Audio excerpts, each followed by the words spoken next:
Hi hello, నేను మీ విజయమ్మని. మీకు రోజు కథలు చెప్పడానికి వస్తాను కదా. ఈరోజు భీముడి కథ చెప్తాను.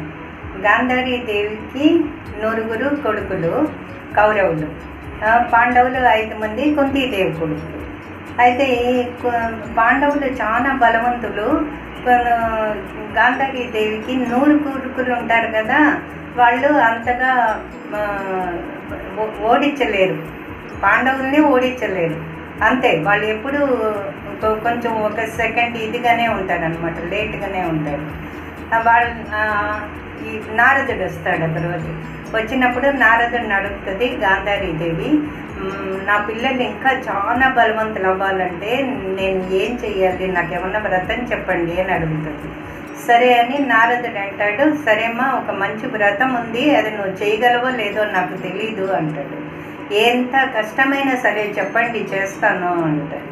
సరే, ఇంద్రుడి దగ్గర ఐరావతం అని ఉంటుంది, వైట్ ఎలిఫెంట్ ఐరావతం. ఆ ఐరావతాన్ని కనుక తీసుకొచ్చి ఐరావతానికి పూజ చేసి దానిపైన మీరు ఊరేగింపు వెళ్ళి ఊర్లో అందరికీ తాంబూలాలు ఇస్తే మంచిగా అప్పుడు అందరు ఆశీర్వదిస్తారు. అప్పుడు మీ పిల్లలు చాలా హెల్తీగా బాగుంటారు, చాలా బలవంతులు అవుతారు అని చెప్తాడు నారదుడు. సరే, ఆ వ్రతం ఎలాగ చేయాలో చెప్పండి అంటే ఐరావతాన్ని తీసుకురాలేం కదా మేము, దాని బదులు ఇంకేదన్నా చెప్పండి అని అడుగుతుంది గాంధారీదేవి. అడిగితే అప్పుడు నారదుడు చెప్తాడు, ఏముందమ్మా, పెద్ద ఏనుగు, మట్టితో మంచిగా ఏనుగు చెయ్యండి, ఆ ఏనుగుకి చక్కగా ఊరంతా తిరిగేలాగా చక్రాలన్నీ పెట్టి మంచిగా వైట్ పెయింట్ వేయండి, దానికి మంచిగా అలంకారం చేయండి, దానిపైన మీరు ఎక్కి అందరికీ తాంబూలాలు ఇవ్వండి, ఊరంతా తిరగండి, ఆ ఏనుగుకి పూజ చేయండి అని చెప్తారు. ఓ, ఇంతే కదా, నాకు 100 మంది కొడుకులు ఉన్నారు, నేనెందుకు చేయలేను అని చెప్పి ఆమె 100 మంది కొడుకుల్ని పిలిచి మీరందరూ కలిసి పెద్ద ఏనుగు చేయండి, ఇంద్రుడి దగ్గర ఉండే అంత ఐరావతాన్ని చేయండి, దానిపైన నేను ఊరేగింపు వెళ్ళి పూజ చేసుకొని అందరికీ తాంబూలాలు ఇవ్వాలి అని చెప్తాను. ఈ 100 మంది కలిసి బాగా ఏనుగు చేసేస్తారు. ఏనుగు చేసి దానికి వైట్ పెయింట్ వేసి దానిపైన మనకి ఆ ఏనుగుకి పూజ చేసి మంచిగా అలంకారం చేసి వాళ్ళ అమ్మని దానిపైన ఎక్కించి కూర్చోబెడతారు. కౌరవులకి ఒక చెల్లి ఉంటుంది అన్నమాట, ఆ చెల్లిని కూడా అక్కడ కూర్చోబెడతారు. ఆమెని దుశ్చల, ఆ చెల్లెలు పేరు. ఆ దుశ్చలని కూడా వాళ్ళ అమ్మతో పాటే ఏనుగు పైన కూర్చోబెట్టి ఊరంతా ఇస్తారు. వాళ్ళు ఊరందరికీ తాంబూలాలు ఇస్తారు, కానీ కుంతీదేవికి తాంబూలం ఇవ్వరు. కుంతీదేవిని అవమానం చేయాలని, నీకు 5 మందే కొడుకులు, నీ కొడుకులు ఇవన్నీ చేయగలరా, నాకు 100 మంది ఉన్నారు కాబట్టి చేశారు అంటే అది ఇంకెవ్వరు హెల్ప్ చేయకూడదు అనమాట, ఆ 100 మందే చెయ్యాలి, వాళ్ళ కొడుకులు ఎంతమంది ఉంటారో అంతే చెయ్యాలన్నమాట అని ఆమెకి కుంతీదేవికి తాంబూలం ఇవ్వకుండా వెళ్ళిపోతుంది, ఊరందరికి ఇస్తుంది. భీముడికి చాలా కోపం వస్తుంది. పాపం కుంతీదేవికి చాలా అవమానం అయిపోయి, అయ్యో ఇట్లా చేసింది, నాకు తాంబూలం ఇవ్వకుండా ఊరందరికీ ఇచ్చిందని వాళ్ళ అమ్మ బాధపడిందని భీముడికి కోపం వచ్చేస్తుంది అనమాట, చాలా కోపం వచ్చేస్తుంది.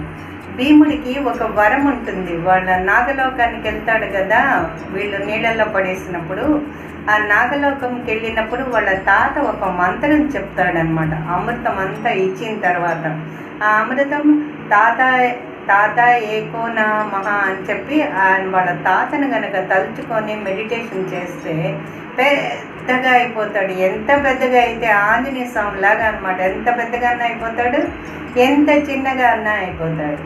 ఆ భీముడికి కోపం వచ్చేసి ఇంత పెద్దగా అయిపోయి చెరువులో ఉండే మట్టి అంతా తీసి ఇంత పెద్ద ఏనుగు చేయాలని వెళ్తాడు. అప్పుడు గబగబాని నారదుడు మళ్ళీ పరిగెత్తుకొని వస్తాడు.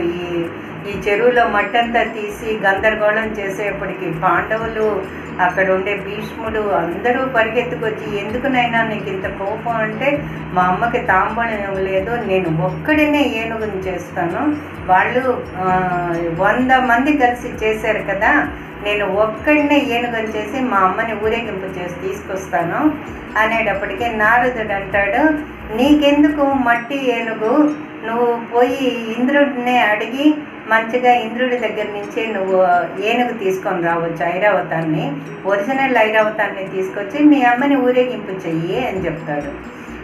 అట్లాగా అది ఎట్లాగా అవుతుంది అంటే ఏముంది, అర్జునుడు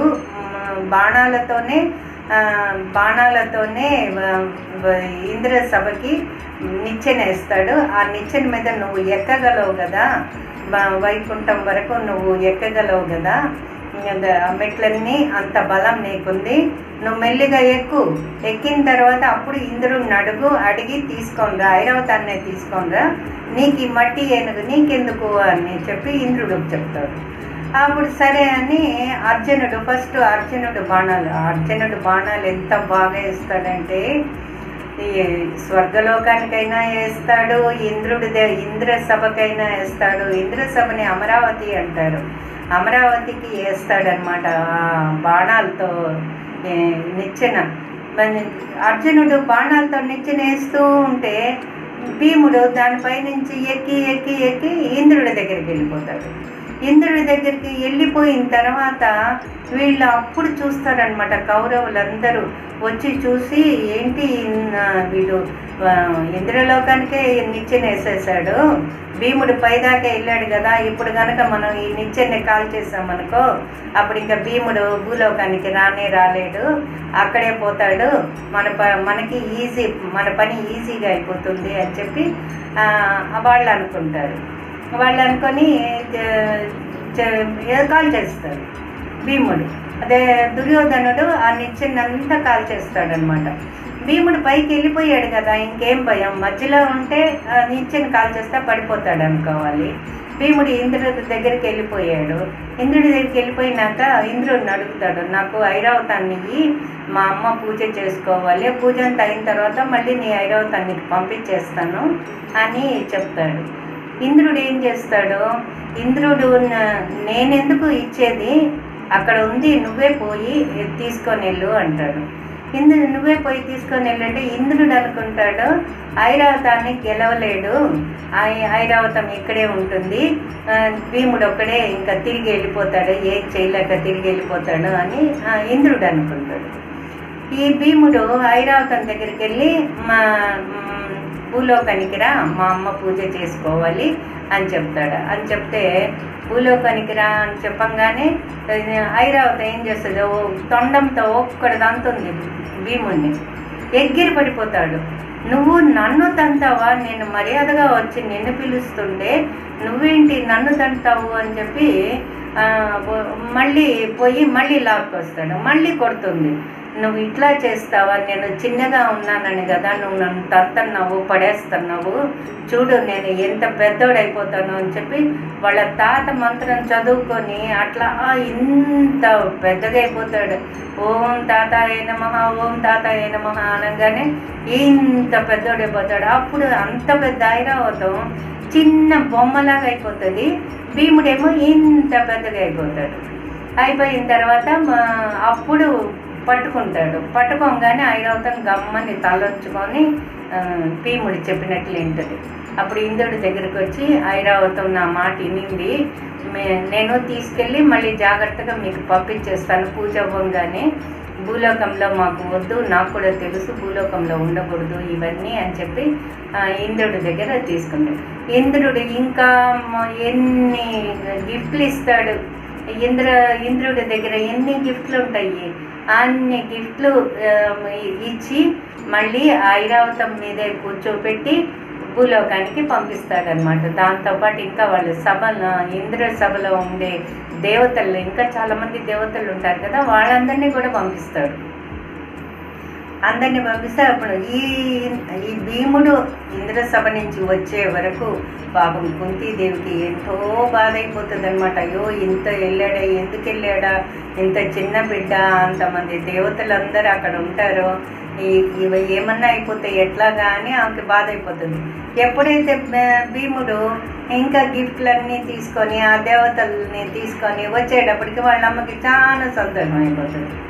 చాలా సంతోషం అయిపోయి అప్పుడు ఐరావతానికి మంచిగా పూజ చేసి ఊరందరికీ తాంబూలాలు ఇస్తుందన్నమాట. ఊరందరికీ తాంబూలాలు ఇచ్చినప్పుడు ఆమె ఫస్ట్ గాంధారి దగ్గరికి వెళ్ళి గాంధారికి తాంబూలం ఇస్తుంది. గాంధారికి చాలా గర్వభంగం అయిపోతుంది అనమాట. అయ్యో, నేను ఉత్తమ మట్టి ఏనుగు తొక్కి పూజ చేసిన దానికే నేను ఇంత గర్వంగా పాపం కుంతీదేవికి నేను తాంబూలాలు ఇవ్వలేదు, కానీ ఆమె చూడు ఐరావతాన్నే తీసుకొచ్చారు వాళ్ళ కొడుకులు, ఆమెకి గర్వం లేకుండా ఫస్ట్ నాకే తాంబూలం ఇచ్చింది అని అప్పుడు ఆమెకి గర్వం భంగం అయిపోతుంది అనమాట. ఇంకా ఎప్పటికీ ఆమెకి గర్వం ఉండదు.